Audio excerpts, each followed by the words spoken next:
कार्तिक महात्म्य के तीसरे दिन की कथा में तीसरा अध्याय सुन रहे हैं।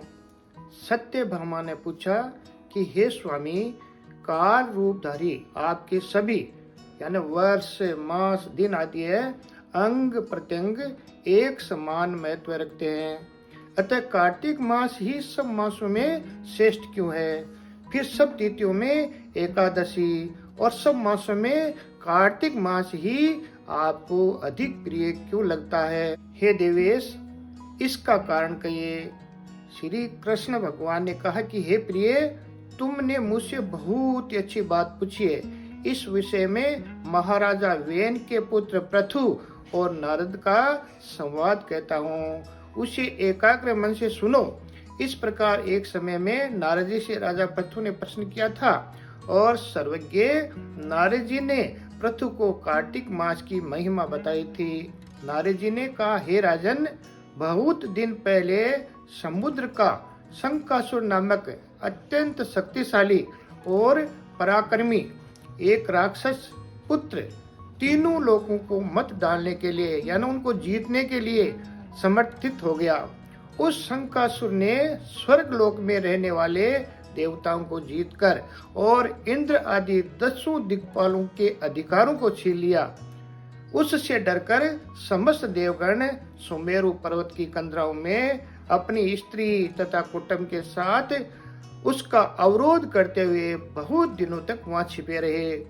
जब सब देवगण सुमेरु पर्वत की कंदराओं में आसन जमाकर निश्चित होकर रहने लगे, तब वह राक्षस सोचने लगा कि यद्यपि मैंने सब देवताओं को जीत लिया है और इनका अधिकार छीन लिया है, तो भी ये लोग बलवान ही ज्ञात होते हैं। अतः अब हमको क्या करना चाहिए?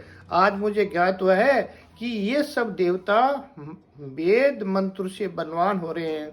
उनके वेदों को हर लेने से ये स्वतः ही क्या हो जाएंगे? बलहीन हो जाएंगे। नारद जी ने कहा, ऐसा मानकर शंकासुर विष्णु भगवान को सोते देकर सत्यलोक से स्वयं उत्पन्न समस्त वेदों को चुरा लिया। जिस समय वह वेदों को चुरा रहा था, उस समय बीजों के साथ यज्ञ मंत्र उसके डर से क्या किया कि जल में जाकर के छिप गए।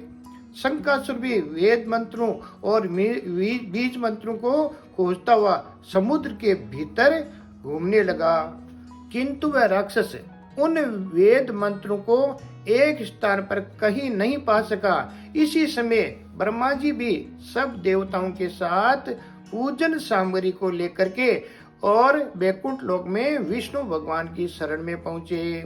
श्री विष्णु भगवान को प्रगाढ़ निद्रा से जगाने के लिए गाने बजाने तथा धूप गंध आदि से बारंबार उनका पूजन किया। उन लोगों की इस आराधना से प्रसन्न होकर विष्णु भगवान जाग उठे। उस समय देवताओं ने हजारों सूर्य के तेज के समान विष्णु भगवान को देखा। उसके पश्चात देवताओं ने विधिवत सामग्री द्वारा षोडशोपचार से विष्णु भगवान का पूजन करके पृथ्वी पर दंडवत प्रणाम किया। तब विष्णु भगवान से उसने कहा, हम आप लोगों के इस कीर्तन तथा मंगल गान से प्रसन्न हैं। आप लोग अपने अभिष्ट वर मांगे, मैं सहर्ष दूंगा। कार्तिक शुक्ल पक्ष की एकादशी पर्यंत प्रातः काल में जो सज्जन आप लोगों के समान कीर्तन और मंगल करेंगे, वे हमारे अति प्रिय होंगे। शरीर त्याग करने पर वैकुंठ में आएंगे और जो पाद्य, अर्घ्य, आचमन और जल आदि सामग्री आप लोग हमारे लिए लाए हैं, वे सब अनंत गुणों वाली होकर के आप लोगों को आनंदित करेगी। जो शंकासुर सब वेदों को चुरा ले गया, वे सब समुद्र में है। मैं उस सागर के दुष्ट पुत्र को मार कर ले आता हूँ। आज से मंत्र, बीज और यज्ञों के साथ चारों वेद प्रतिवर्ष कार्तिक मास में जल में विश्राम किया करेंगे। अब मैं मृत्स्य का रूप धारण करके समुद्र में जाता हूँ और आप लोग भी सब ऋषियों को लेकर हमारे साथ आवे। इस लोक के जो प्राणी कार्तिक मास में नित्य प्रातः काल में स्नान करेंगे, वह यज्ञांत में अवभृत स्नान के पुण्य का फल भागी होंगे। जो कार्तिक में स्नान व व्रत किया करेंगे, हे इंद्र उनको तुम मेरे लोक में पहुंचा दिया करो। हे देवेंद्र मेरी आज्ञा से उन प्राणी को सब आपत्तियों से बचाते रहना। हे वरुण तुम अपने पुत्र पौत्रादि संतान देते रहना।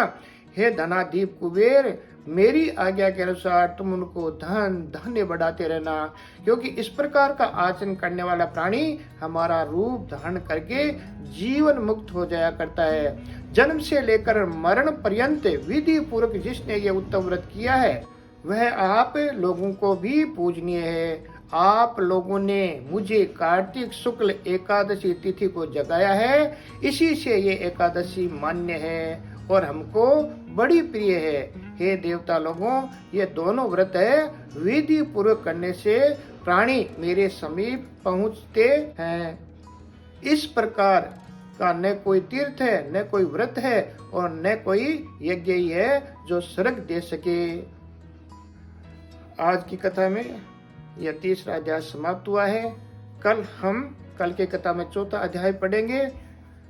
आपको सीधा इसका लाभ मिल सके इसलिए आप चैनल को सब्सक्राइब कर लें और घंटी का बटन भी दबा दें ताकि आपको कथा सीधी प्राप्त हो सके। जय योगेश्वर।